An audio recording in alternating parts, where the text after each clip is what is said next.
Grove getting into the groove of the markets. The consumer packaged goods company, which owns brands including Miss Meyer's, Burt's Bees, and Tom's Toothpaste, made its public debut today through a SPAC merger backed by Sir Richard Branson's Virgin Group. Here to talk about the company's debut, Stu Landesberg, Grove Collaborative co-founder and CEO. Good to see you. Good to see you out there on the market, Stu. Look, it's a challenging time for the markets, for the economy. How close did you get to just not coming public?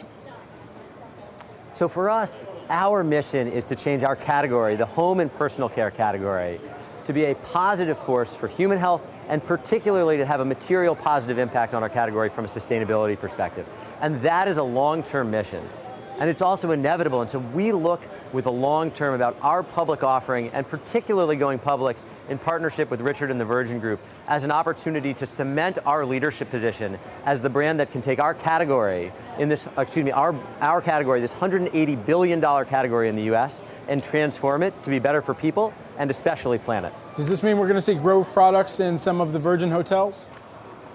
I sure hope so. I'll say we're working on it. Okay, a follow-up to that, of course, we've seen other de-SPACs, as Brian was mentioning a moment ago, cite uncertain market conditions. And so with regard to today and the liquidity moment for the company, what does this mean in terms of advancing and investing into the operations of the business? So we look at the long-term goal as how do we bring our products, which are the most sustainable, the most efficacious, available at a really attractive price point, and candidly are beautiful to as many customers as possible. So looking forward, we've built a $300 million plus business in the direct-to-consumer channel, but we're seeing 100+% growth in retail. We launched in Target last year. That's been extraordinarily successful, and we expect to see explosive growth as we add points of distribution over the coming years and bring the Grove Co. brand of products especially to millions more consumers every single year who are making better choices for their homes and for the planet. Stu, you mentioned Target as a key customer. They were out recently warning about the state of their business, high levels of inventory throughout the stores. Have they taken a more cautious approach to inventory? I can't speak to Target's overall approach, but what I can say is that we've seen a terrific commitment from Target to build a more sustainable assortment to help their guests make choices that are better for the environment without compromise, which is why I think our platform of sustainability, efficacy, and affordability is so important. And we've been lucky to be able to expand our points of distribution with them over 100% year over year. And we're doing that because our product performs with every customer, and it performs in a great economy, and we've seen it continue to perform well, even in a more challenging economy today.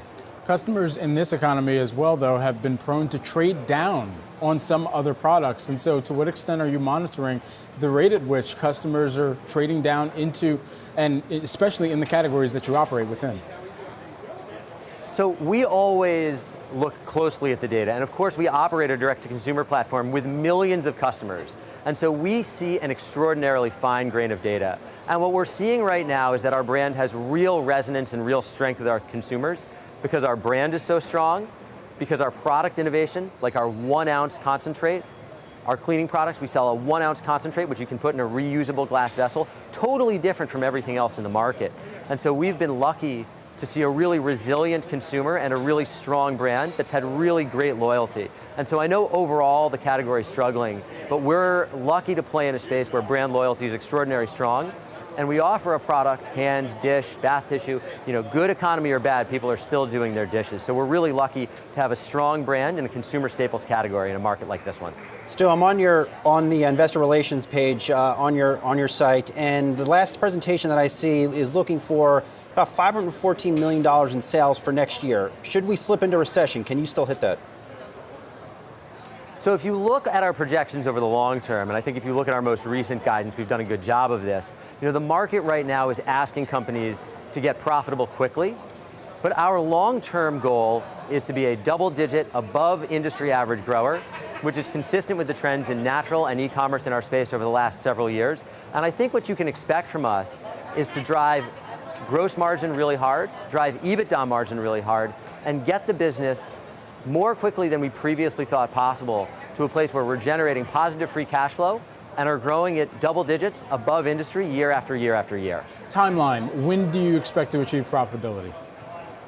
We've said we'll be profitable in 2024, and I feel like we have a lot of the levers in our control to make that happen. I feel more optimistic about that path to profitability today, even given the market environment, than I ever have in the past. And again, that goes back to the loyal customer base, the strong brand in extremely durable categories, and the innovation I know we have rolling down the pipe, which I hope creates upside for us. This year, Stu, how much of an inflation headwind are you seeing in your business? So we've always had really good pricing power. We haven't said anything publicly about whether or not we'll take prices, but historically we've had success when we do.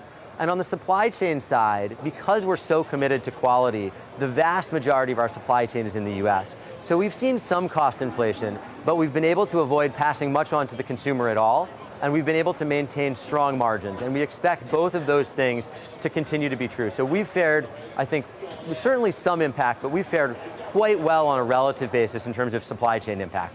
Stu Landesberg, who is the Grove Collaborative co-founder and CEO. Congratulations to you and the company on this milestone occasion. We'll have to check in the future. Thanks. Looking forward to it. Thanks again. You got it.